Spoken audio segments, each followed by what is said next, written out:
Who's Talking with Famous People, the internet's only YouTube channel. It's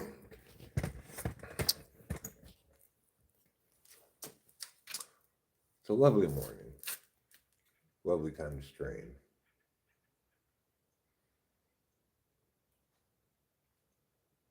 I'm not really sure what I'm going to do this morning or how long I'm going to stream for. But I do know this.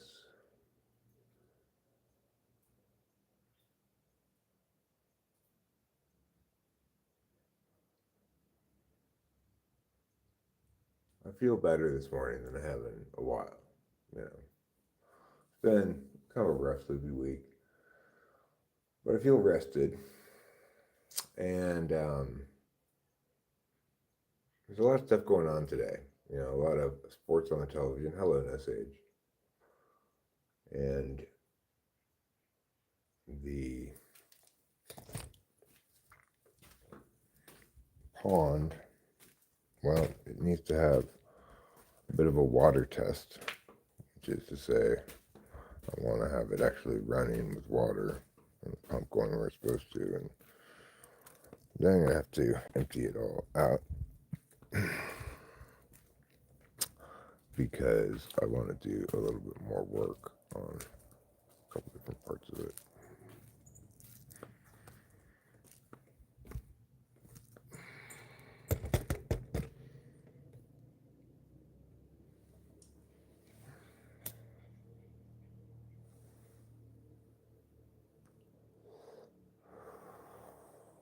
It's a little cold to do that right now, though.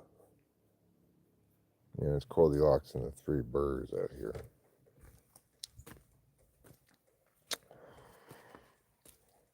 So, here's some wonderful nature for you to observe while I go pee.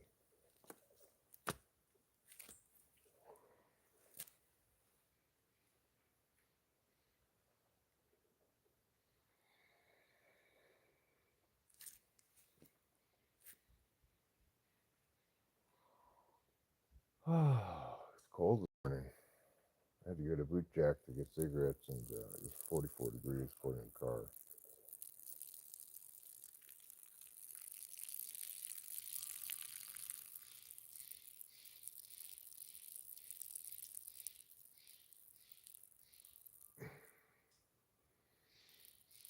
I'll have to go into town again later to get groceries.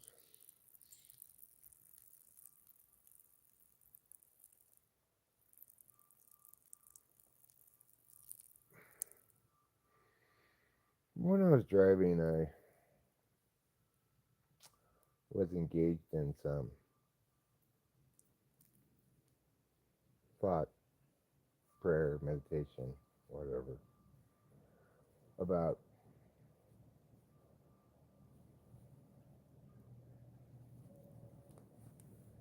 managing my mental health and emotional health and stuff. Because I think I'm getting a pretty decent grasp now on the extent to which and how and why it fails.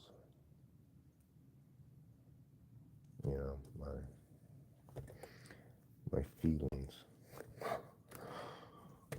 Ooh, it's cold out here. So we got a problem with the bottom pond. Seems to be getting empty a lot faster than the other two ponds, which suggests some kind of leak, obviously.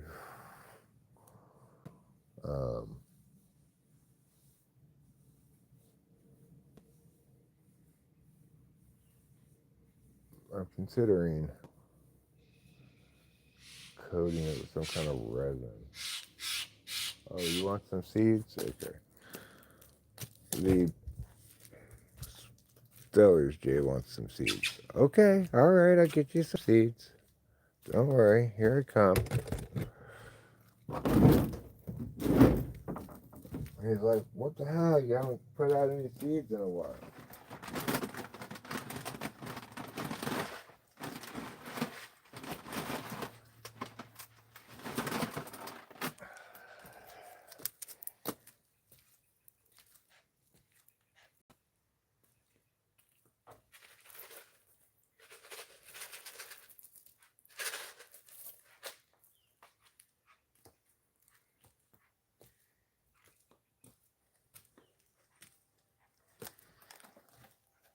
So then the water test on the pond, which I'll do when it warms up a little bit.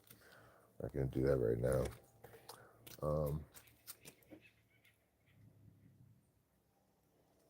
That's where I left my coffee. Anyway, let's go stand in the sun where it's warm. It's still cold over there. Wonderful sun. Wonderful sun, wonderful times. I'm well lit right now, huh? Warm me, son. Warm me.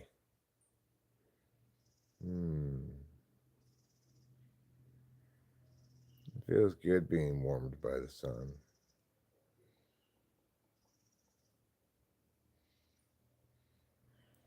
There are lots of different ways one can warm oneself. Warming in the morning sun is a nice way. Put my glasses on.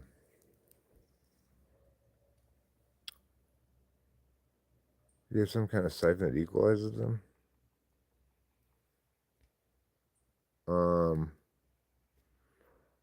That's not the problem. You come back with steam after 5 days off. Yeah, well, I'm feeling good today. Feeling better than I felt for a bit. I've been battling this implant that got infected and almost had it taken out last Monday, but decided I was going to give it another week. It feels like it's getting better. I mean, I woke up this morning, there's no pain, minimal amount of swelling or anything. I just really want the implants to work, We're talking about the rest of my life, my mouth for the rest of my life. Am I gonna have a functional mouth with normal-ish teeth, or not? So I need these implants to work, and I'm willing to make adjustments and stuff to help them to work. The biggest of which is my diet. Thanks, a witness.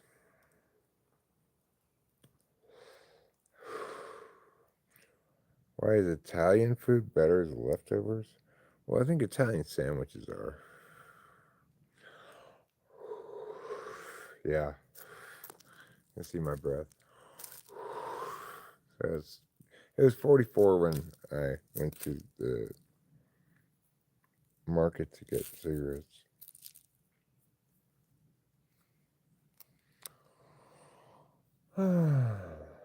So I found the bag of trash that the bears took the second time they got in the trash. Because, fool me twice, shame on me. Now I have all the trash it was down the hill, and unfortunately it was all in a pile. So it wasn't a big problem.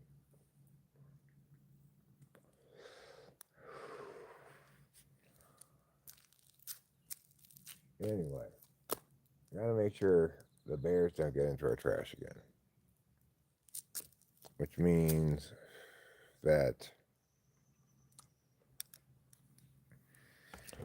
when it comes time to put the trash out on the street, I need to put it out the morning it gets picked up, not the night before. No, we don't have a bear-proof garbage structure. I'm putting them in the garage.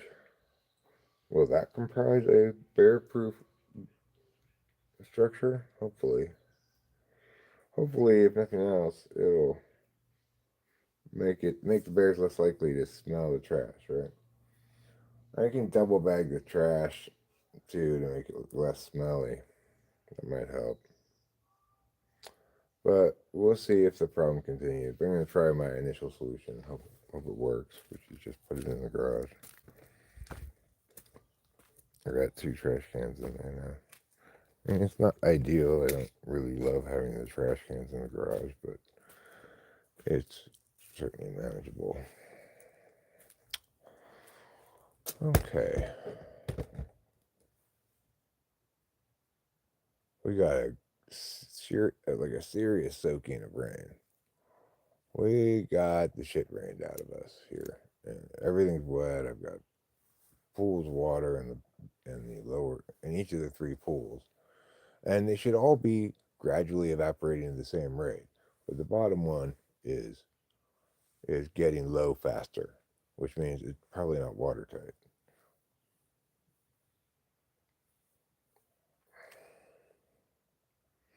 So I'm going to have to go over that with another layer of mortar and stones.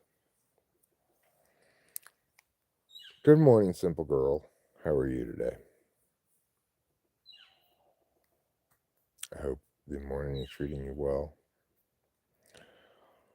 I've just been bemoaning a bit. I mean, I'm glad we got the rain. I like it when we get a lot of rain and things are green, and pleasant. But we got a lot of heavy rain, which broke a lot of branches on my plants, causing me on at least one plant to have to harvest multiple branches early, which is unfortunate because they weren't quite ready. The other one that's not quite ready, it seems to be pretty much fine.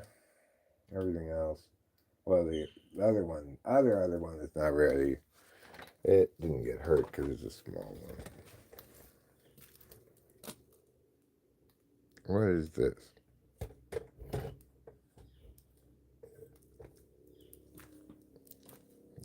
Cut the tie, probably.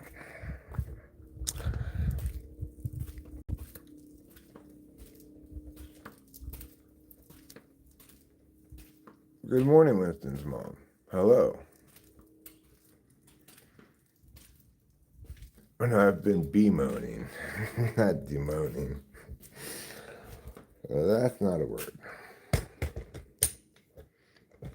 That'd be like demoning.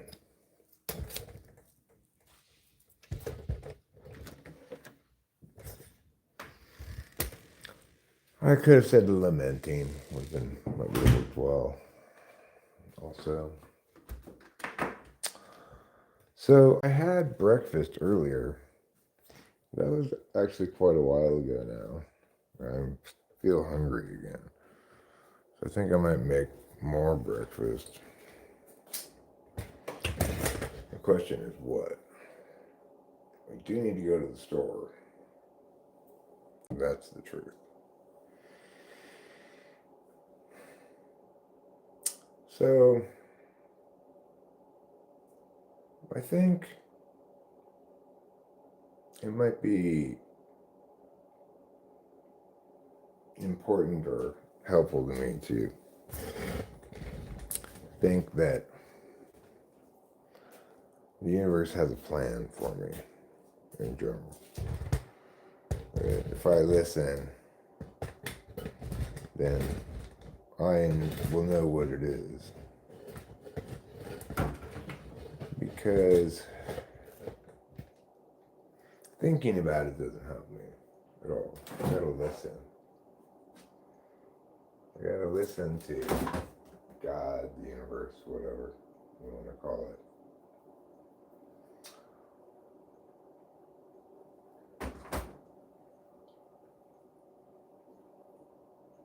I like to determine things, which is kind of the opposite of listening. I guess I'm not really hungry. I'm not that hungry.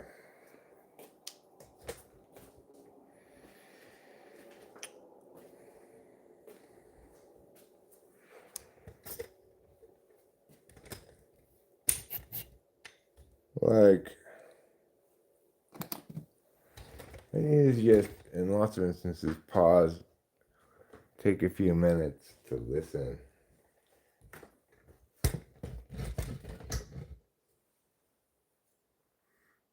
Mayor, please read my comments above.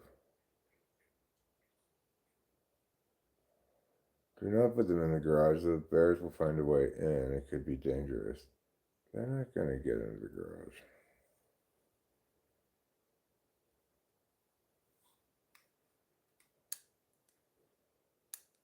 I mean, where else am I going to put them? There's no place else to put the food trash except in the garage or in the house. I don't want to bring the trash cans into the house. Right? There's literally not any other place to put them. I could go replace the trash cans with 32-gallon metal trash cans, I guess, that have some kind of locking mechanism on them, but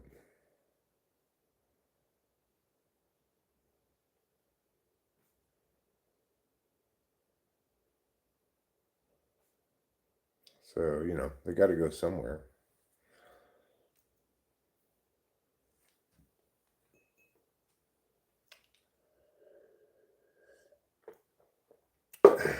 Thing is, like, they come at them during the day, it seems like, and if I'm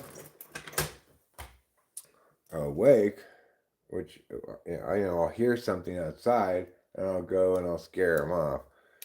I might get like a air horn, so that it really scares them and they don't come back.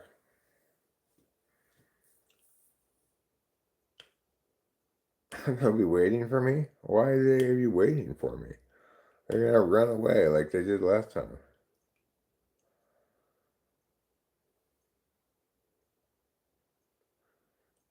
You know, I'm not scared of these bears around here. They're not. These aren't like grizzly bears or polar bears.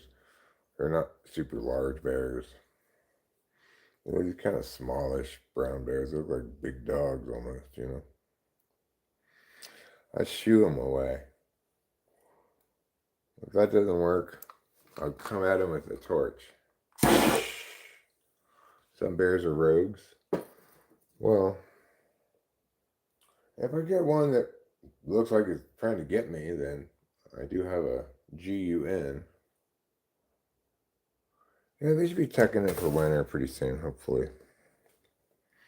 They're probably trying to fatten up last minute. That's why they come after the trash. Because unlike a lot of other places where bears get into trash and it's a problem, there's plenty of food around here for the bears in the wilderness. Like, there's shit tons of berries. I see full berry bushes all around.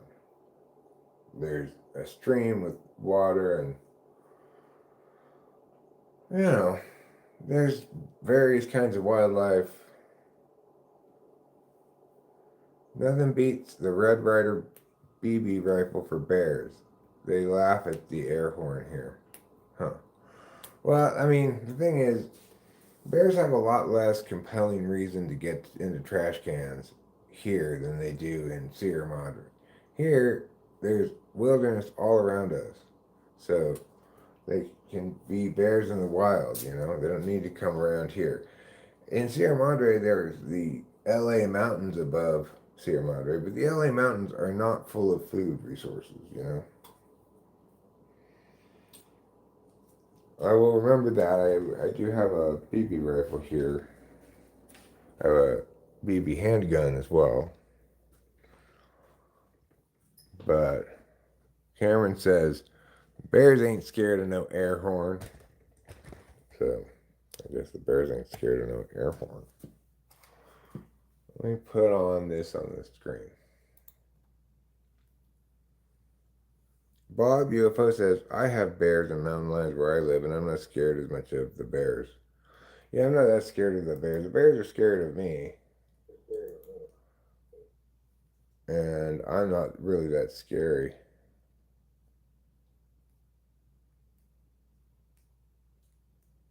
Hey, Did you know that John Baptiste played Billy Preston on the docu-movie about SNL? I did not know that. I did not know that. I don't even know who that is. Mountain lions would scare me. If I if I saw a mountain lion nearby, I'd be like, "Oh, Nelly." But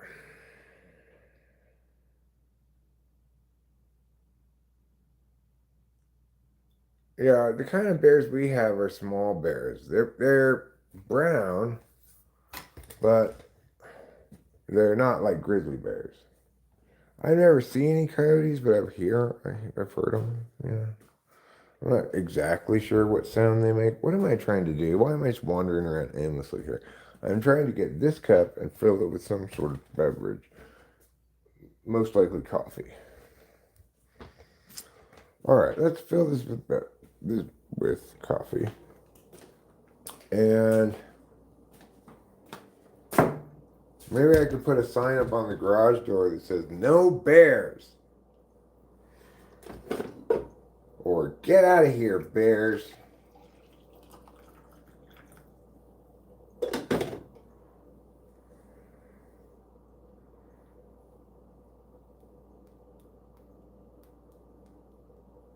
Well, that's good, Bob UFO. Did you know that Casper Van Diem played Juan, Johnny Rico, in Starship Troopers? No, I did not know that. Now I do, though. I didn't used to know it, but now I do know it. Carrot has arrived with sunshine, flowers, teddy bears, coffee, flowers, and sunshine. Thanks, Carrot, for all of those things.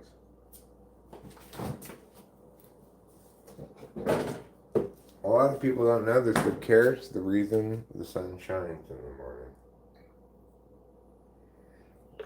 It's just trying to impress her. Bears who want coffee should go to the Polar Bear Cafe. Bears don't want coffee. I'm pretty sure they don't want coffee. Maybe they do, but yes, there are coffee grounds in the trash that they get into, but I don't think they're going after the coffee grounds per se. I was thinking it might be a good idea to, when we go to the store today, get maybe a couple pumpkins for decorations for the month, to put on our banister. I think maybe getting a pumpkin, opening it up, maybe getting some other things like vegetables, like cheap vegetables that bears might eat, and put it down there at the bottom next to the shed, and then the bears can eat those vegetables that I put out down there for them. And then maybe that'll keep them away from the rest of the place. What do you think? Apparently panda bears are quite nasty. They're not friendly at all.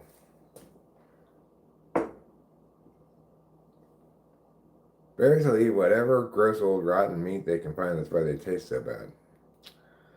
I'm not sure I've ever tasted bear. Then they'll just keep coming back. That's a bad idea.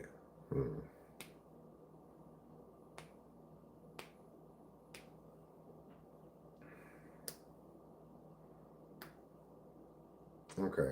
Well, hopefully my current solution is adequate. It's like if I hear this crunchy crunch sound on the garage door, I'll know that some bear's standing up on it. I'll go outside and say, "Get out of here, bear!"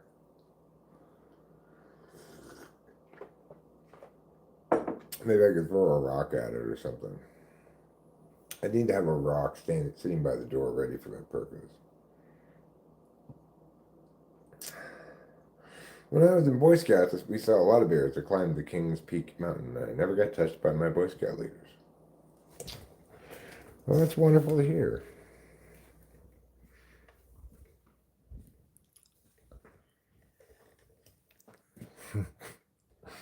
No sage has a novel notion. I should just get a pet tiger. and I have my bear problem solved. Do tigers keep bears away? What if the tiger and the bear team up to get into the trash? Bears are eating your garbage. What do the neighbors do? Well, so far, in both instances, when the bears got into our garbage, the two times, I'm not going to leave any kitchen trash out there again. I was hoping the first time was just like a fluke or something. Anyway, both times I was able to go collect all the garbage that they strewed around and throw it into the trash. So I found the bag of trash that they took last time. It was just on the hill down there. So what do the neighbors think? I don't know if they're even aware of it yet, but to the extent that they were to become aware of it, I would think that they think that I'm probably trying to solve the problem. It's like they've got their trash in a shed outside that doesn't seem any more bear-proof than the garage.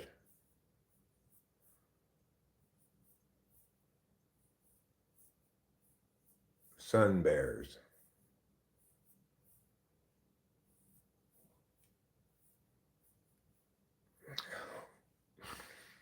No, so they still won't go there. Plus, they've got little children. They don't want to send the bears to the house with the little children.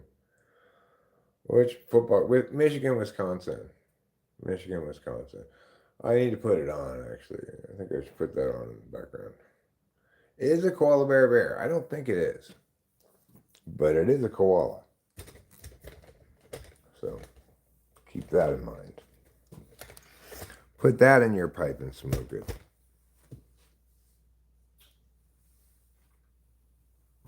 Okay.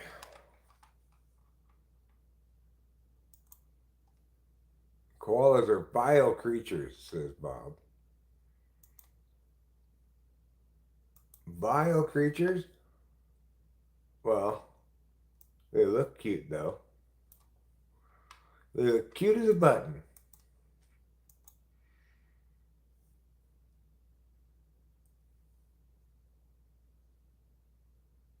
Exactly, they're cute as a button. Putty Patron is overpriced. That's what Bob says, not me, Putty Cat. That's what Bob says. Another says, what an idea. Then one evening when the neighbors are randomly reviewing their outdoor camera, they see host Eric leaving fish and honey at their door. Yeah. That's a bad idea. That's what we call a bad idea. Cute animals are awful, scary animals are nice. Oh, Michigan's winning. Good for Michigan. I'm just going to go in real time. That's pass interference. Yes, it is. It surely is. Ty Blue Collar Guy says, we back. Well, they're sort of back. Opossums are gross. Regular possums, I'm not sure very much about them. But opossums, which are the ones that we have in North America, are GROSS gross. There. And they hiss at you like, you turn the corner and then you might run into one like at face height, just sitting on a fence or something. Hisses at you like a vampire. Well, obviously, Winston's mom, if bear urine discourages squirrels, then squirrel urine discourages bears. That's how symmetry works. Okay, that's how logic works. Don't you understand basic logic? That's how it works.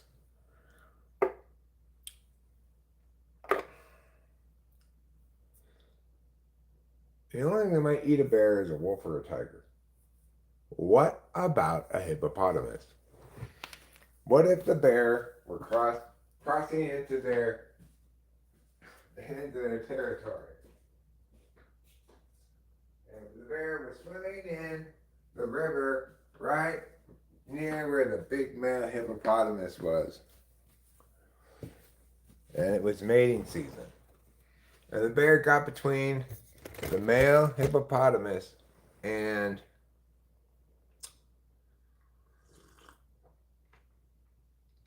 the female hippopotamuses, hippopotami. Then the um, bear would get eaten by the hippopotamus. Wow, big run for Michigan. Not quite a touchdown though. Sometimes that last 4 or 5 yards, you can't do it.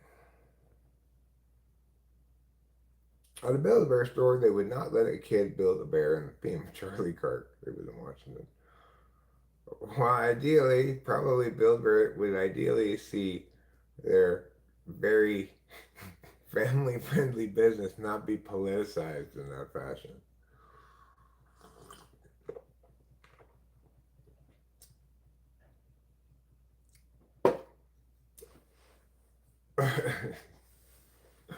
You know, it's like getting pictures taken of your newborn baby and saying, "Can we cover it in blood as a message against against fur? Fur is murder. Can we write fur is murder on the baby in blood?" No, that's one of those things you don't politicize. Like Build-A-Bear. It's not a good place to politicize things. All right, Wisconsin, you're 2-2. Did anybody else get Bob UFO and Ty Blue Collar Guy mixed up? Nope, I don't.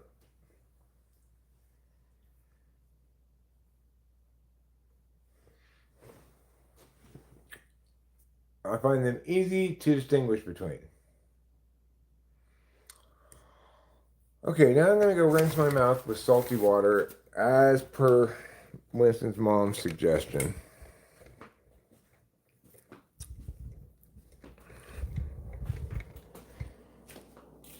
So,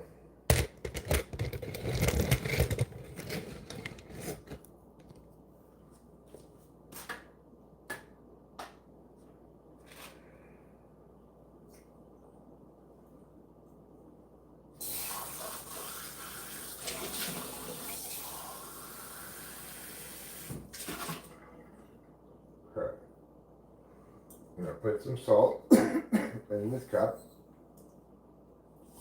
I'm going to put a little bit of water. Swish it all around.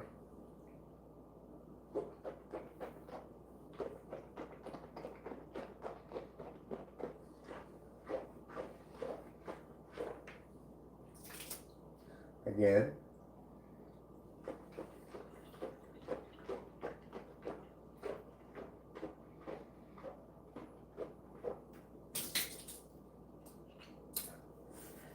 Winston's mom is the one who suggested this salty water rinse.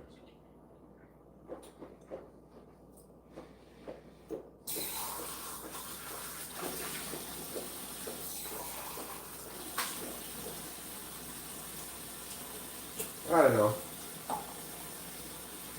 Could be an old wives' tale. But it could be, in fact, good to antisepticize your mouth.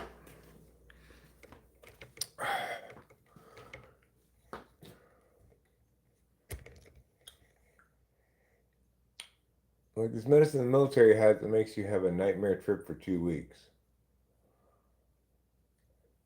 Is that a medicine? What is it? Treat?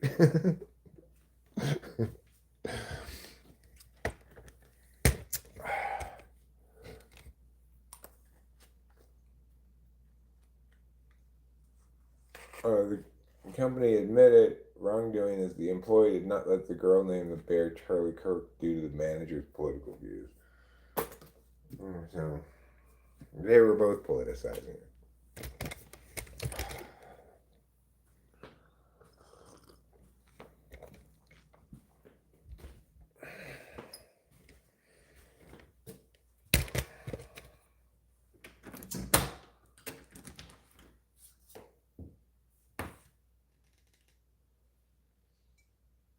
I think Build-A-Bear should start a new line called Build-A-Bear Murder Victims. And when people get murdered, then they can make a special bear for him.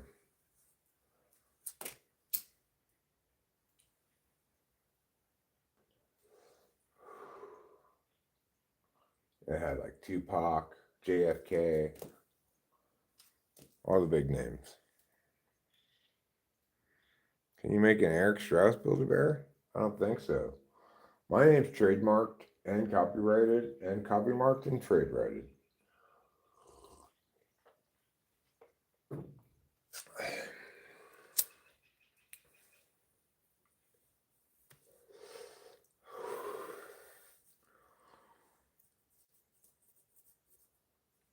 I'll watch a bit more of this Wisconsin-Michigan game.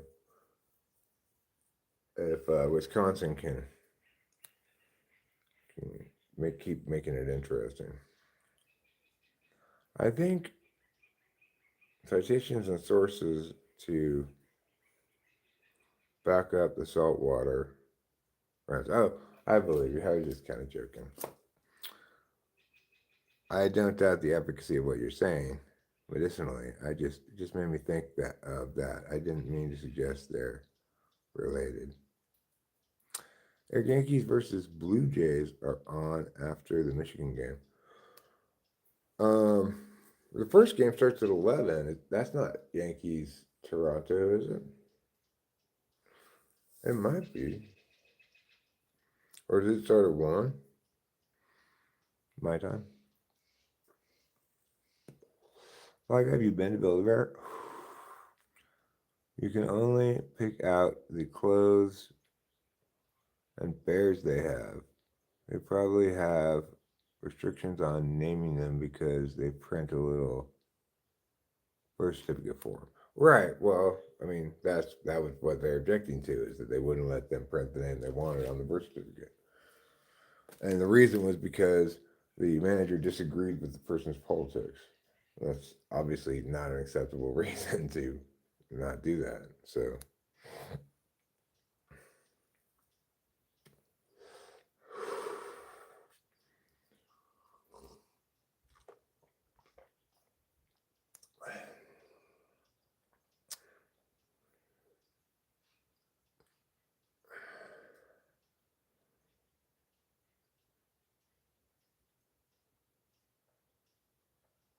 yes, I declined to build a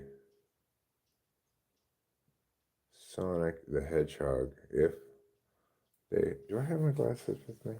Of course I do not. Of course not. Why would I have them? Why would I have my glasses when I need them? Makes no sense.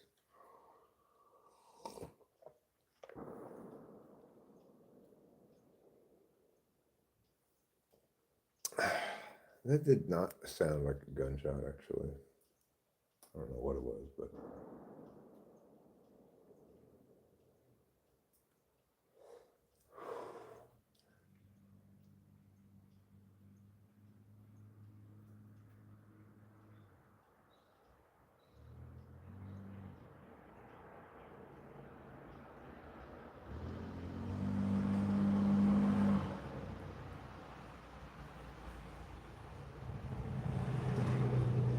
I'm used to hearing some gunfire around here, but I don't think those two things were gunshots. Sounded like something heavy landing on something heavy, you know?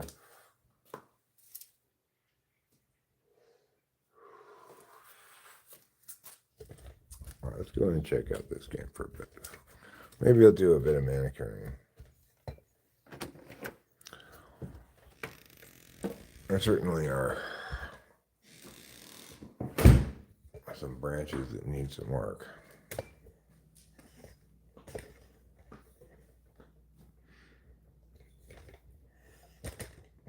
Build-A-Bear's protection policy asks customers to refrain from giving indecent or distasteful names for furry friends.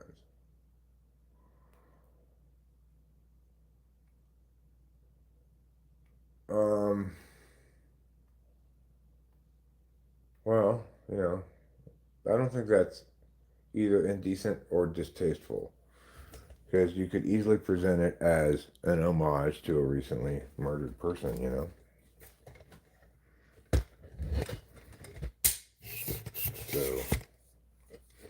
it would only be distasteful, like, you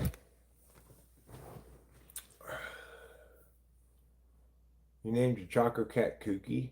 He has cool sneakers. I'm glad to hear it. Aviator Snoopy is so cool that he has the fly goggles and stuff and a leather jacket. Omega makes a watch with Snoopy on it. It's so awesome. I need to get it one day, but it costs $10,000. You definitely don't ever need to get it then. I can promise you that. You can get a watch for $50 that's perfectly good telling time.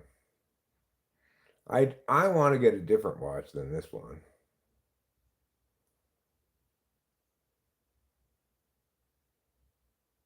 They can decide for themselves if they find indecent or distasteful. Okay, well, but in this instance, the reason they found it distasteful was because they didn't like Charlie Kirk's politics. But given that, I mean, it's like if that's going to be their policy, then they're saying that distasteful and indecent are things that mean something specific, right?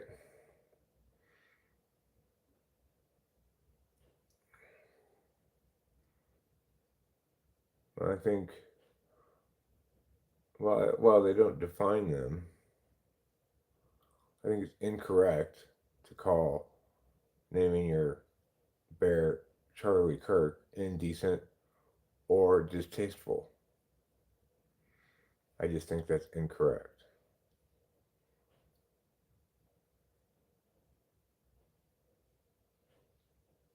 Well,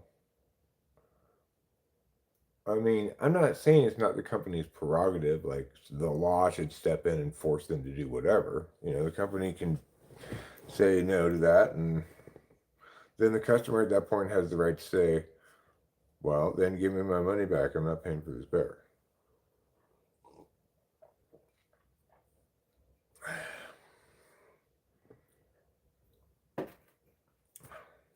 I'm not disputing that the company can do that, right? That's their prerogative. What I'm saying is if that they're going to make it their prerogative, then they should just say we reserve the right to refuse to name the bear if we don't like your name, you know, rather than giving a standard because they provide a standard. They don't provide a rule because they're not clearly defined, but they provide a standard, and clearly, in my mind, it doesn't meet that standard. But the point is, they don't need to give a standard. They can instead just say we reserve the right to decline any name that you might present for any reason.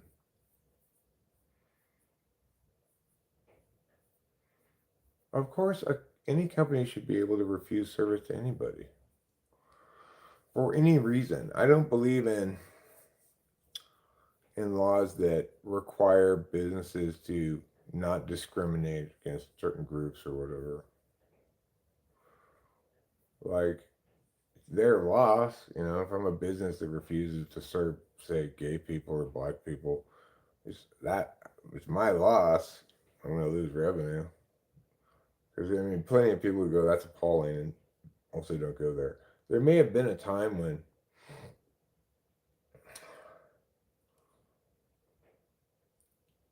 when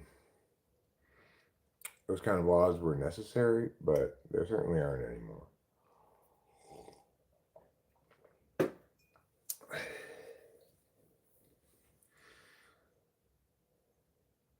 God forbid the decision I was empowered to make with my own discretion will make a national uproar, and I could lose my job stuffing animals and chatting up customers.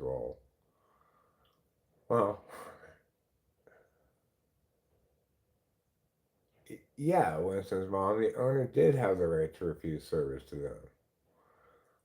I agree that at the time in the South there was reason to use utilitarian justifications and etc.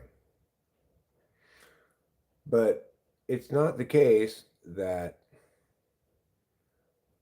like, if you were to allow it today, that every business, the problem was in the South, you had collusion among businesses to all do it, essentially.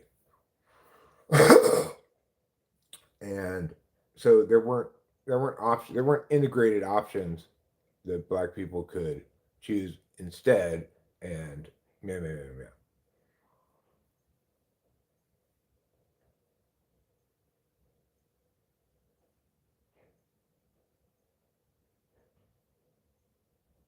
There are laws forbidding segregation. However, the problem in the South was you had collusion among businesses to all do it. You didn't have any black owned businesses really.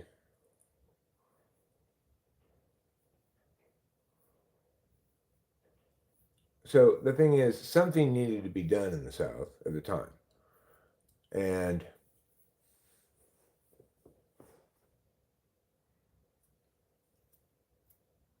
you know, that's the approach they took.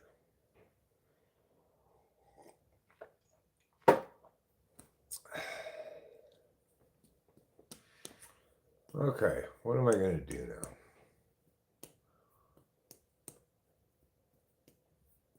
I could.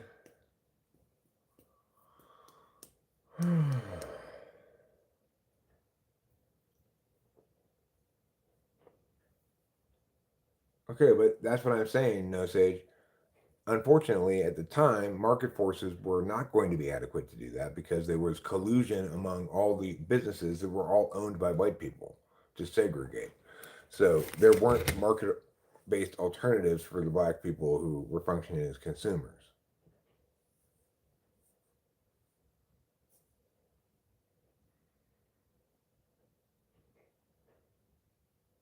But what I'm saying is, if we were to repeal it now, there would be plenty of free market solutions, etc.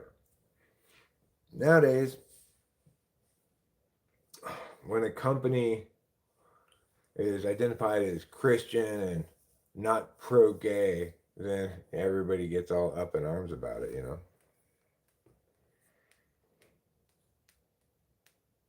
Even though they've done nothing like deny service to anybody, you know?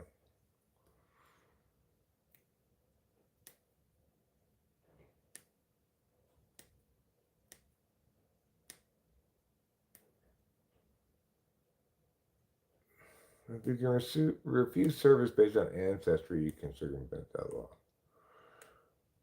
The point is, in the status quo,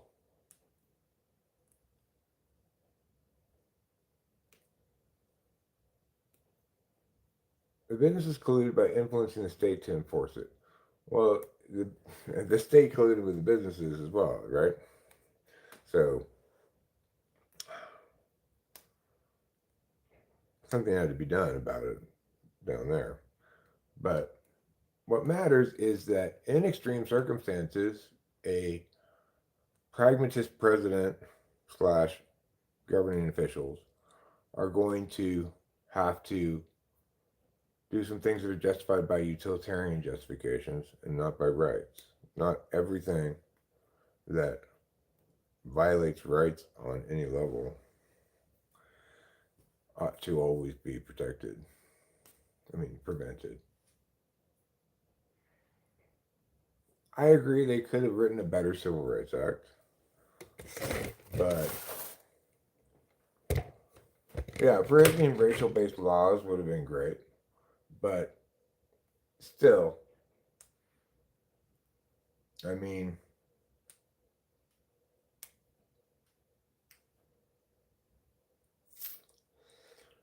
maybe we would have seen the same change over time that we've seen. Either way, it's hard to say.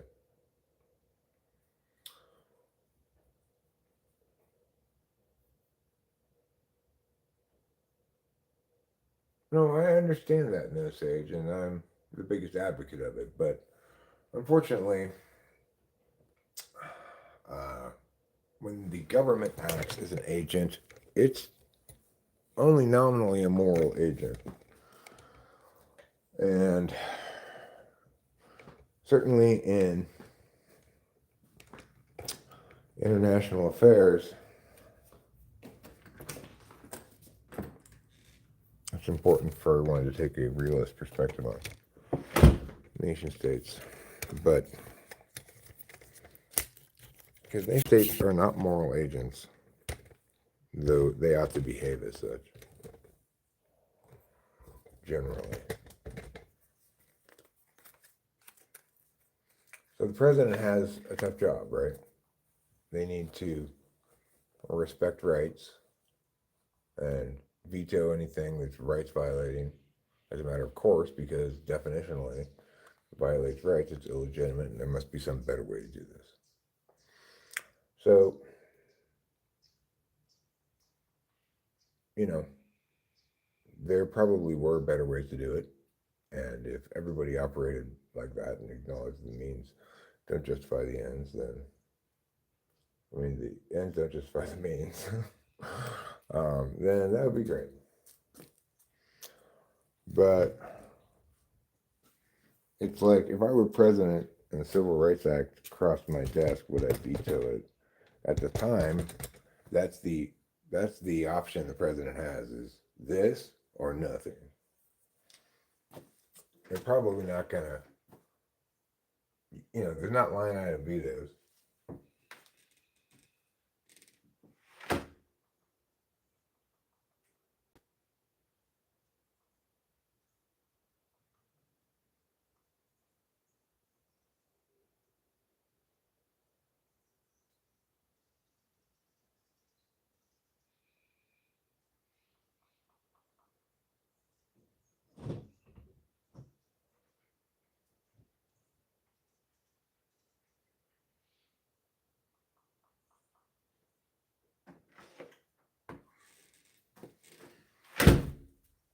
So,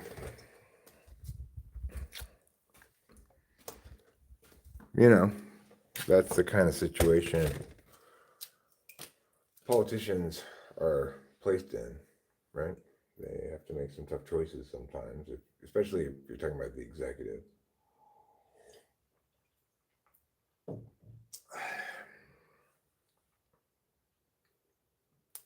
Of course, that's why the president should be using the bully pulpit as well. Before the thing gets passed by the houses, the president should have vision about it, and explain what's the correct thing to do. Equal protection under the law should guarantee that no laws specifying different things for different races are permissible.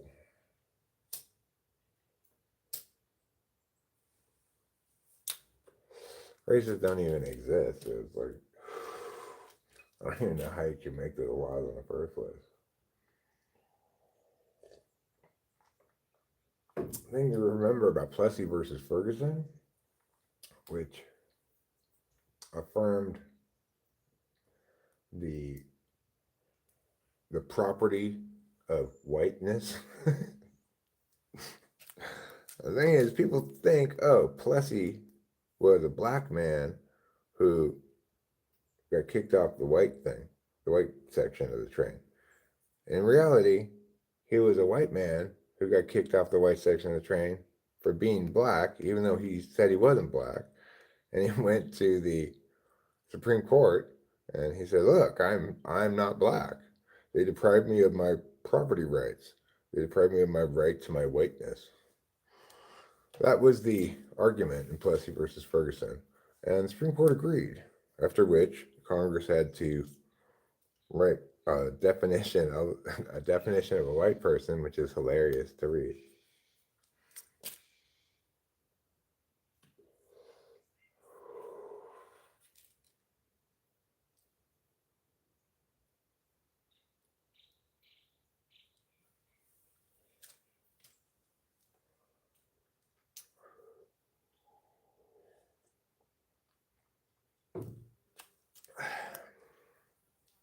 If it had been a black man who tried to Rosa Parks the train and get in the white section, and the case went to the Supreme Court, it would be totally different arguments, right? It would be arguments about whether or not segregation violates equal protection under the law. But instead, because it was a white guy who was pushing it through the courts, um, having sued the train company for damages for depriving him of his property, the arguments played out totally differently. People tend to not think about that stuff, right? But it's very interesting how different the case is if you imagine Plessy as a white guy. I mean, Ferguson. No, who was the guy? Yeah, Ferguson was the guy. Plessy was the company. I'm not sure. Um, if you imagine the guy being black, getting kicked off the train because he's not white, then he argues equal protection under the law. If you imagine him being white, getting kicked off the train because they don't think he's white, he doesn't look white enough, then it becomes some kind of weird property rights case where your identity as a white person is your property. So people think that Plessy versus Ferguson was a terrible decision, and I'm not saying it wasn't a terrible decision. It was, but it wasn't terrible in the way people think it was. People think it was a affirmation of unequal protection under the law, but it wasn't that at all. Isn't that interesting?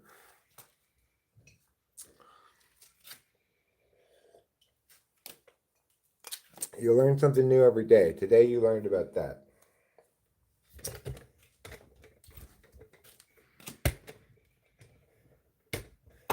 Dark elves deserved it.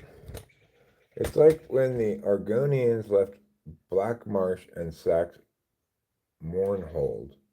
Well, what's like that? I really appreciated your joke about if you were General Robert E. Lee, you'd like to begin everything with General Lee speaking. I like that joke. That was a good joke.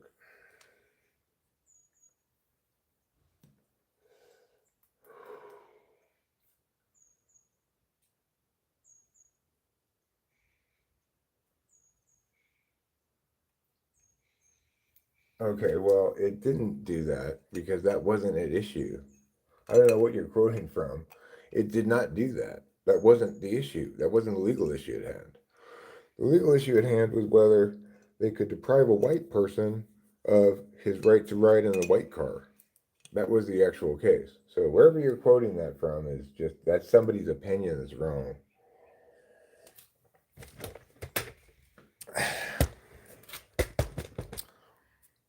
Because people don't they think that because the segregation of the cars wasn't at issue, wasn't ruled against, well, that somehow it was ruled for. In reality, it wasn't the issue at all. It wasn't the issue being argued. And only incidentally or ancillarily did it uphold the segregation of the cars.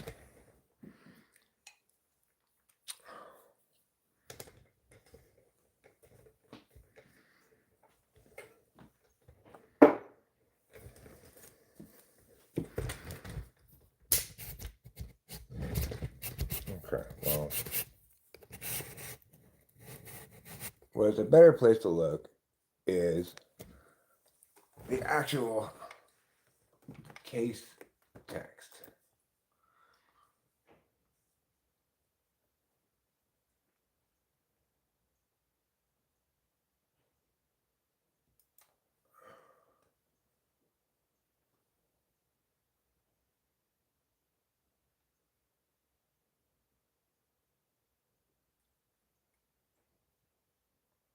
Okay, view transcript. All right. So what it says here,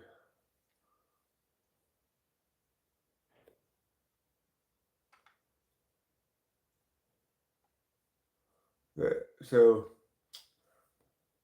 petitioner was a citizen of the United States and a resident of the state of Louisiana of mixed descent in the proportion of 7/8 Caucasian and 1/8 African blood. That the mixture of colored blood was not discernible in him, and that he was entitled to every recognition, right, privilege, and immunity secured to the citizens of the United States of the white race by its constitutions and laws. That on June 7th, 1892, he engaged and paid for a first class passage on the East Louisiana Railway from New Orleans to Covington in that same state, and thereupon entered a passenger train, took possession of a vacant seat in a coach where passengers of the white race were accommodated, such that railroad company was incorporated by the laws of Louisiana as a common carrier and was not authorized to distinguish between citizens according to their race. But notwithstanding this, the petitioner was required by the conductor under penalty of ejection from said train and imprisonment to vacate said coach and occupy another seat in a coach assigned by the company for persons not of the white race.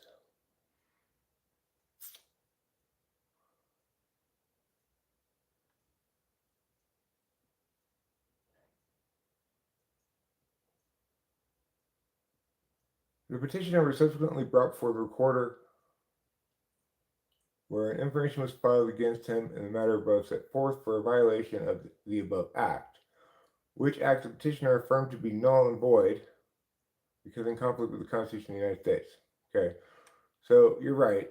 He does critique it on constitutional grounds. The petitioner interposed a plea to such information based on the unconstitutionality act of the General Assembly, to which the district attorney on behalf of the state filed a demurrer that upon issue being joined by the demurrer and plea, court sustained the demurrer, overruled the plea, and ordered petitioner to plead over to the facts set forth in the information, and that unless the judge of the said court enjoyed a writ of prohibition from further proceeding in the case, the court will proceed and fine and sentence petitioner to imprisonment and thus deprive him of his constitutional rights set forth in said plea, notwithstanding the unconstitutionality of the act under which he was being prosecuted. That no appeal lay from such sentence, and petitioner was without relief or remedy except by writs of prohibition and certiorari. Copies of the information and other proceedings in the criminal district court were annexed to the petition as an exhibit. Okay. Upon filing this petition, an order was issued upon the respondent to show cause why a writ of prohibition should not issue. To this order, the respondent made answer, transmitting a certified copy of the proceedings asserting the constitutionality of the law and averring that instead of pleading or admitting that he belonged to the colored race, the said Plessy declined and refused, either by pleading or otherwise, to admit that he was in any sense or in any proportion a colored man. The case coming on for hearing before the Supreme Court, the court was of the opinion that the law under which the prosecution was constitutional and denied relief prayed for by the petitioner, whereupon the petitioner prayed for a writ of error from this court, which was allowed by the Chief Justice of the Supreme Court of Louisiana.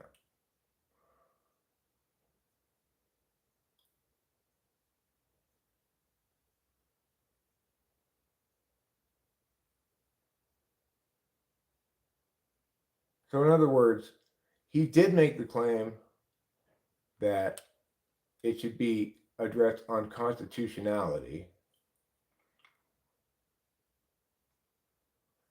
And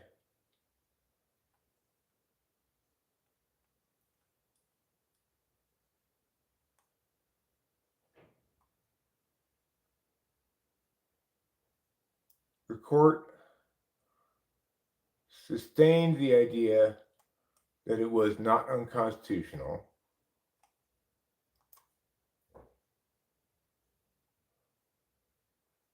There's the dissension.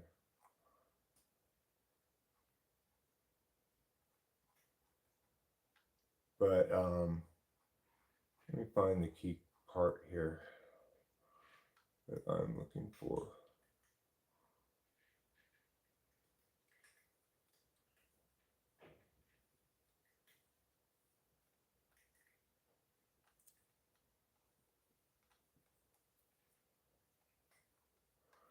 So he claimed he was white, but he argued on unconstitutionality grounds. The decision, the dissent's interesting. I'm just skimming it. the decision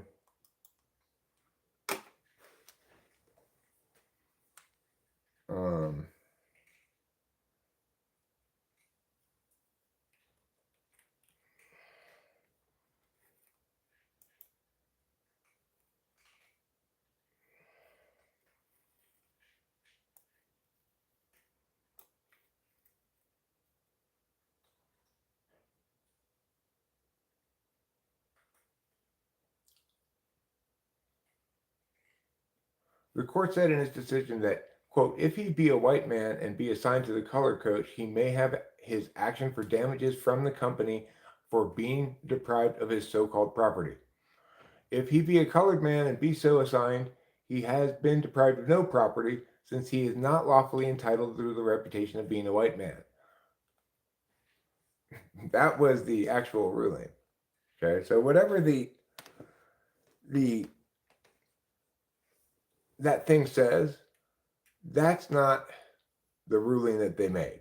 Yes, they didn't overturn a lower court's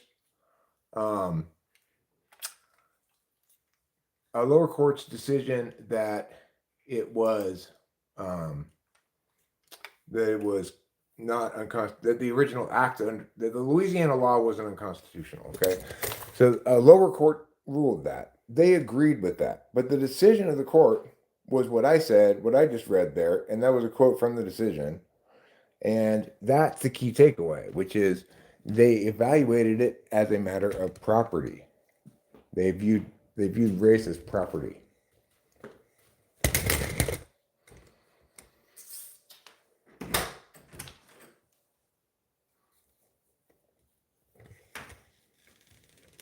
So I guess in a broad sense you could say, whereas they say that as they call them colored men don't have that property because they're not white people, so they don't have the ownership of the reputation of being that, which is insane, obviously, you know. But importantly, the issue was ruled as a matter of property rights. Sure, that meant that the Louisiana law wasn't unconstitutional because they declined to overturn the earlier judgment of its constitutionality, which is not the same thing as making that critical part of the decision.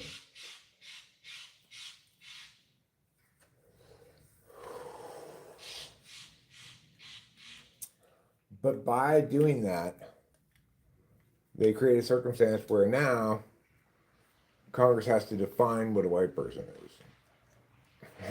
Because otherwise, how do you know if you have this property or not? Normally with property, you can know whether you have it. You don't need a lot of help.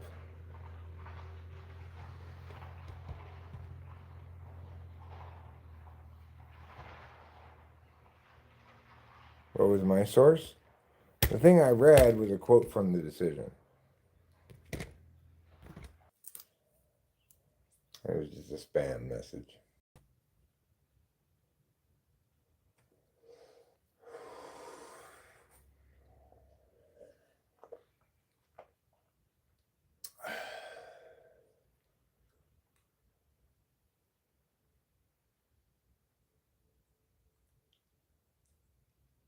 Because in order to determine whether or not Plessy had been deprived of his property, they had to have some sort of rule to determine whether or not he was a white person.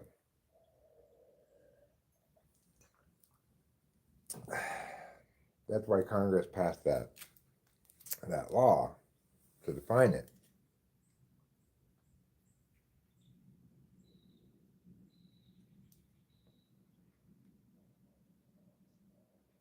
Okay, I also wanted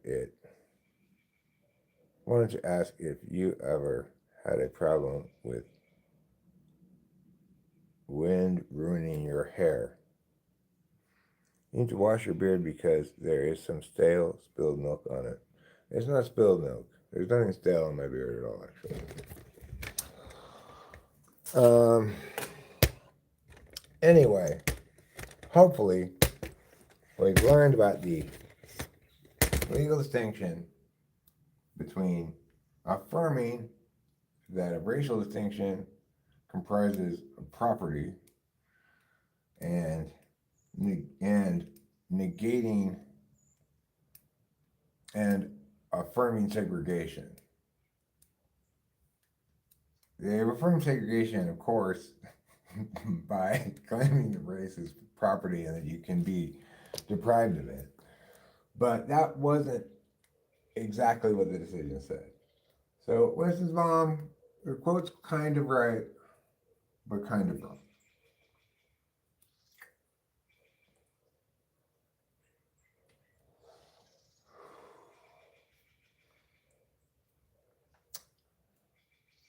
Anyway, one of those famous cases everybody's heard of. Plessy versus Ferguson. Brown versus Board of Education.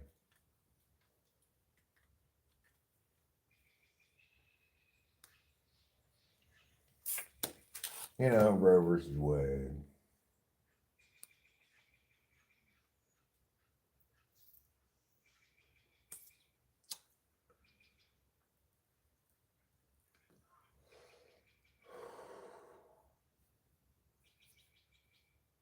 Constitutional law cases tend to be a little bit more memorable because you reference them more. I got to go back in and put that on the chat again. Then reading about Plessy versus Ferguson. You know what? Plessy and Ferguson can both suck it. Sorry. I hate to be mean like that, but I'm just saying, you know. I'm just saying. That's all.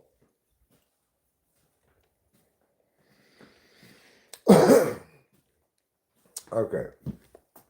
What am I doing here? What am I doing? That's the real question. That's the real question of the day. What am I doing?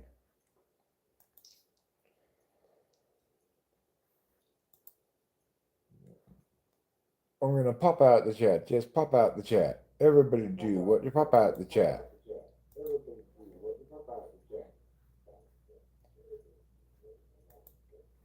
Yes, white people could sue for racial discrimination too. Do I ever have a problem with wind ruining my hair? Nobody's ever asked me that question before. Yeah, I do. I do. All the time.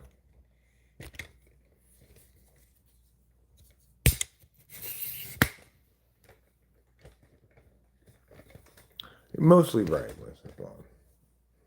Right, I actually read the whole thing. But still, a little bit of a simplification.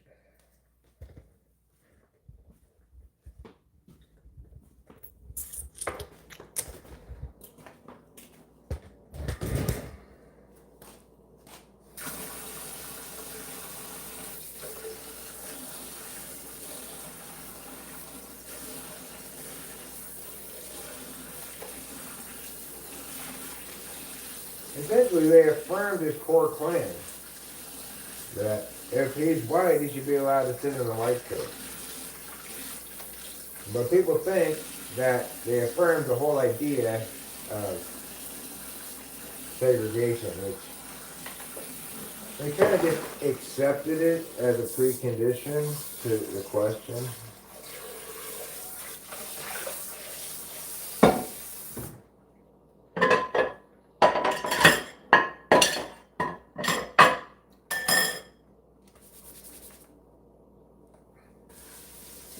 Clean this pot out and put it away.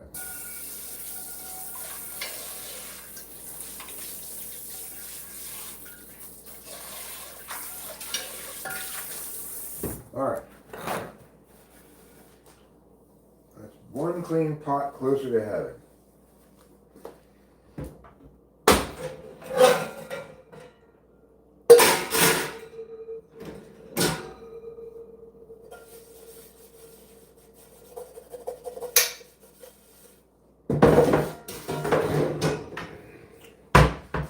Okay. I'm going to wipe down this counter, wipe around here, put this in there. Could give this a quick rinse and wipe. That's about all I do with this big knife. I don't give it super thorough cleaning or anything.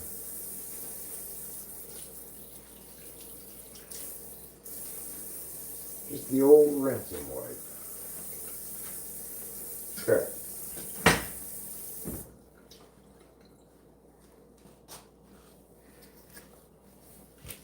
Clean up this counter a little bit with the wet paper towel. Throw this away.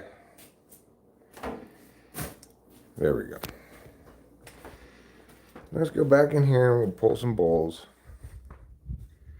Hi, Show Media. Rachel, good morning, my darling. My beautiful, lovely darling.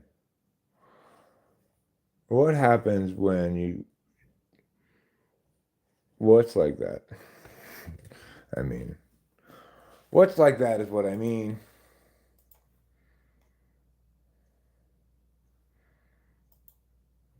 Ah, I see. Gotcha. Because of your passionate Islamicness. Right, I understand. You're passionate about your Islamicness. Nobody better get in your way.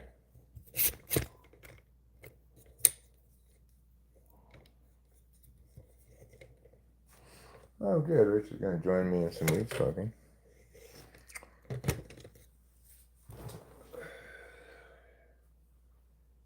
I'm going to get another bit of dried bud from over here.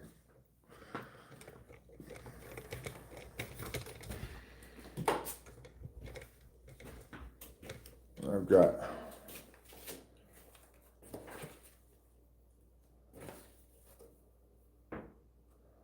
some buds I put in here, but I don't find any dry ones. This is dryish, but it's not really much of a bud on it. They're all still kind of wet. No, these are kind of dry.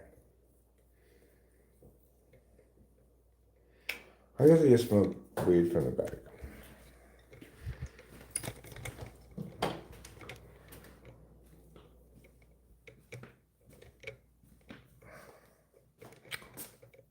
That's not dry. These aren't dry. That's not dry. That's not dry. I have lots of jars of dry weed, but for some reason I'm trying to not take weed out of jars until I've filled up all of the jars I can with weed. So I'll smoke a little bit of this right here. It's a nice little budette. Michigan's taking a 10-7 lead here in this game against Wisconsin. Weed is not addictive. I should know. I smoke it every day. It's a good quote in this age.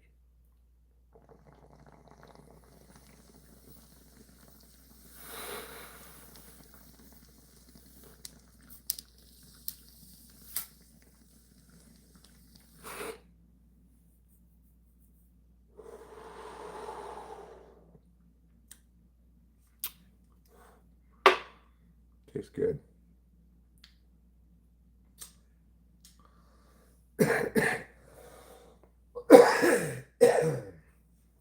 I'm liking that flavor. This is a different kind of weed.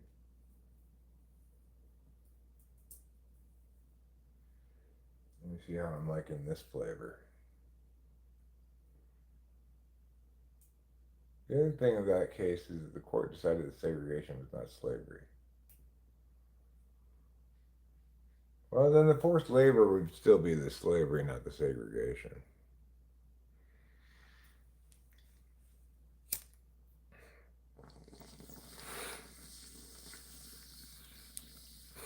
It's true that segregation is not slavery.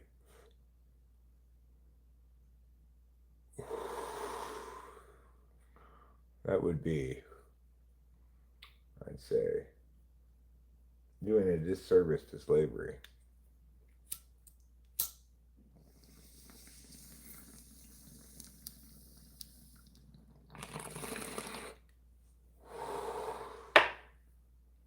To say they were the same.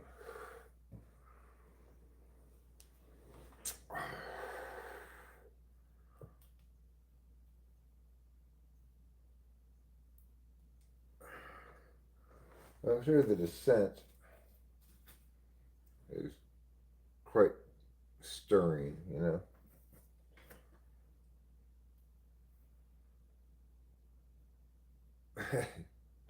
Oh, really? No, Sage? Which slavery is good?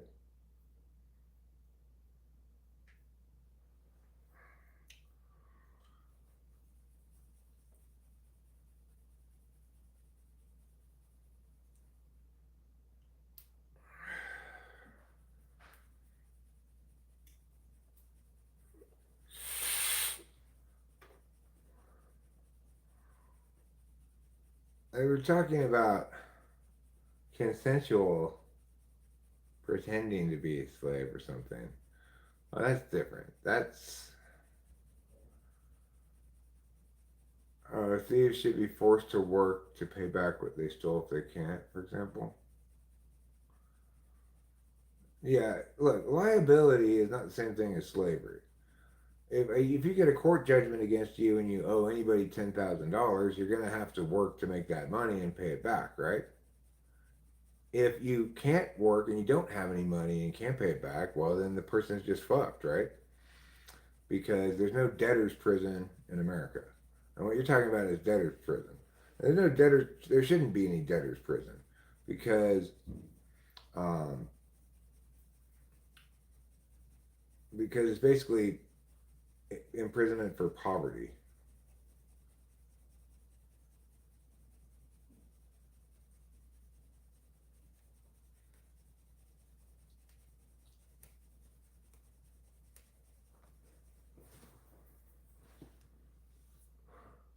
You know, if you have the money and don't pay it back, the courts will freeze your bank accounts, take the money, garnish your wages, whatever.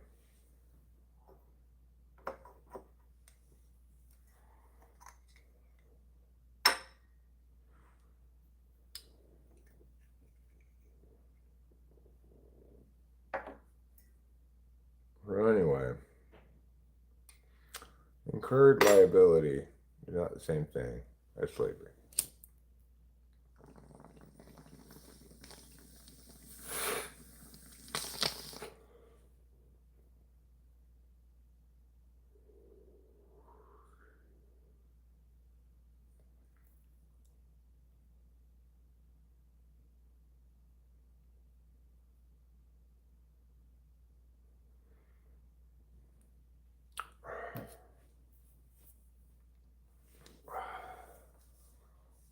Okay. Now we go back to the eternal question. Where did I leave my coffee? And why?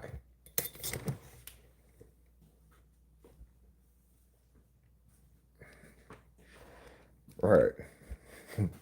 Those who say slavery is good are not saying, and I want to be the slave.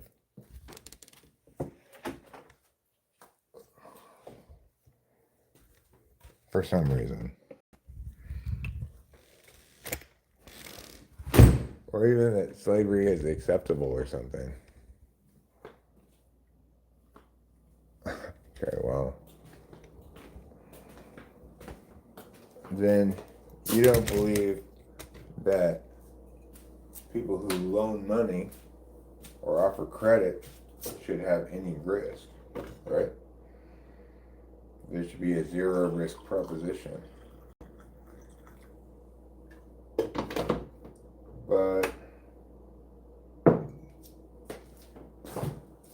it's not a zero risk proposition because somebody might default on their debt. That's what justifies them getting interest and such.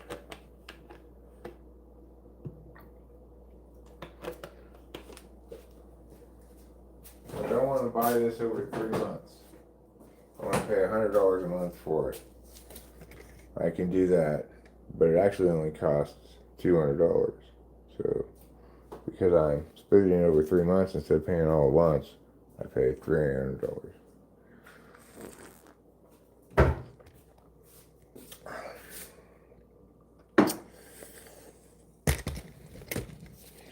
But if I offer that to my customer, and I'm taking the risk, I have to evaluate whether or not he's going to pay me back. If he doesn't, I can sue him, garnish his wages, freeze bank accounts, or whatever, but I can't put him in debtor's prison, and I can't make him do forced labor. If he's that broken bankrupt that he doesn't have any money for the courts to seize, then, you know, he may have incurred liability, but you're not going to see that money.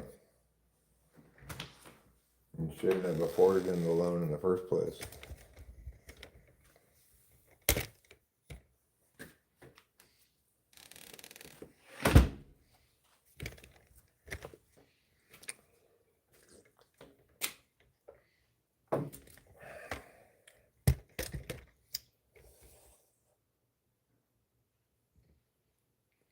You're going to double your meat intake today? I'm going to remain on point with my diet completely, perfectly today, which is say no sugar, no carbs. I'm just going to eat. I had sausage and eggs for breakfast. When Rachel gets up, oh, Rachel's up. That's right. We'll go to the store and I'm going to get some salad, and then I'm going to get some meats that I need. Out of sausage, out of bacon, I'm out of smoked sausage. I mean breakfast sausage. I have like bratwurst, but I'm out of smoked sausage, breakfast sausage, bacon. We need to get some more steaks. And then I'm going to get some salad. And basically, instead of having carbs as a side dish, I'll just have a salad with some, I don't know, I'll have to look at the label on the dressings because I'm going to try to be perfect today. So hopefully I can find a vinaigrette or something that doesn't have any added sugar in it. No added sugars. I'm not going to, I still can have some sugars that are natural sugars. Like this morning, I had this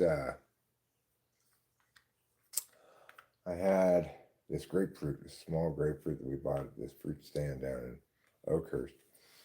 And instead of cutting it out and eating it like that, I just squoze it in full into a glass. Oh my God. It was just not that much grapefruit juice with chunks of grapefruit in it.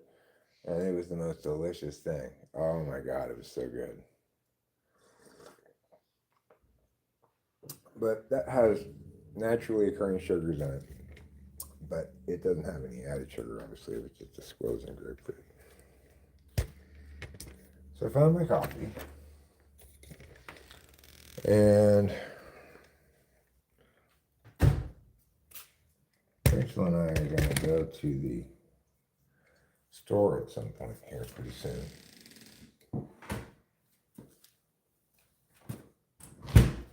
Yeah, vinegar and oil would be fine. Put mustard on your salad? Don't put oil unless it's a really good oil, like extra virgin olive oil. Okay. Keep that in mind.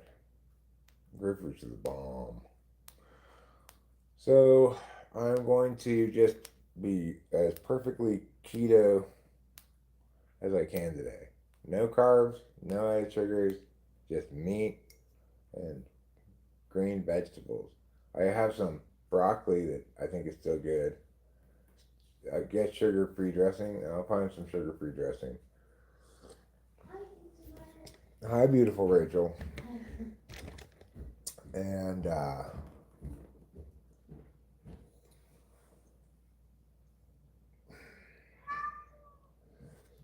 I'm gonna see. Yeah, I'm keeping track of how it impacts my body. And the number one thing I can keep track of is how often I have to pee.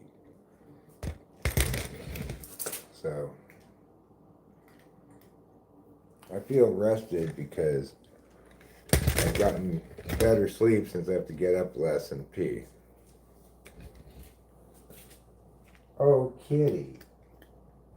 What a silly boy McGilly boy you are. Yes, and the silly man McGilligan. And the good boy McSmudgemoy. And the good man McSmudgeman. Yes, you're all of those things and more.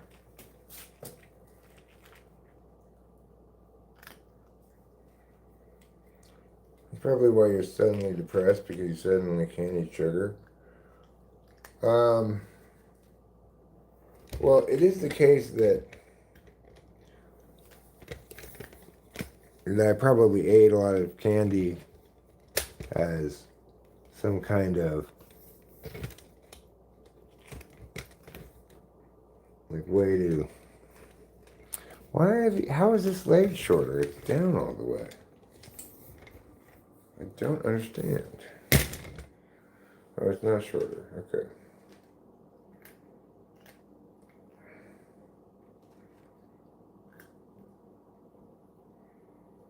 So you're saying I'm going through sugar withdrawal, or I'm coming to terms with these health issues and that's making me depressed? Could be a little bit of both. I don't know.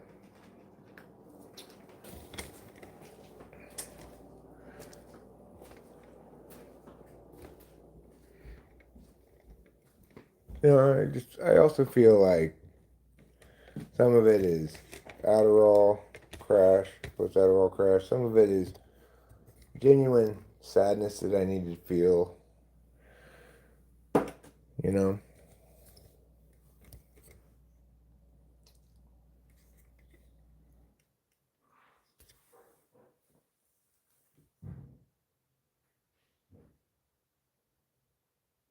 That's my chair over there. That's where I sit normally. But I'm not sitting there right now. Michigan is up 10-7. The first half's almost over, and they have the ball on their own, like, 4-yard line. Up, dropped. So, watch some video about sugar, and when you stop eating sugar and what happens, so there are stages of sugar withdrawal. Maybe one is low-level depression. Yeah, and I've also had this mouth infection and a low-grade fever, and I haven't really felt like myself. I woke up this morning feeling like I woke up super early, just like awake and interested in going and doing things. Which, let me go. Oh yeah, I do have some sense of what I'm aiming for here, feelings wise. Are you ready to go to the store? Can I just want to smoke. Yeah, sure. Pull some bowls. Do we have any coffee? Yeah, I think there's coffee in the pot.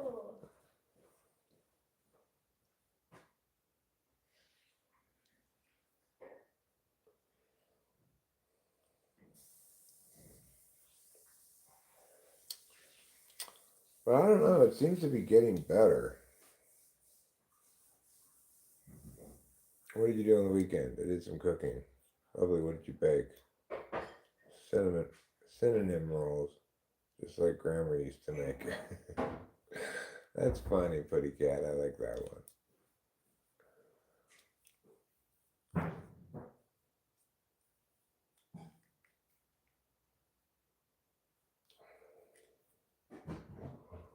Okay, I'm gonna end this stream right now. Yankee start at 12:30. Thank you for the reminder, Putty Cat. We'll go to the store and be back in time to watch the Yankees. Thanks a lot for being here. Love you all. See you later.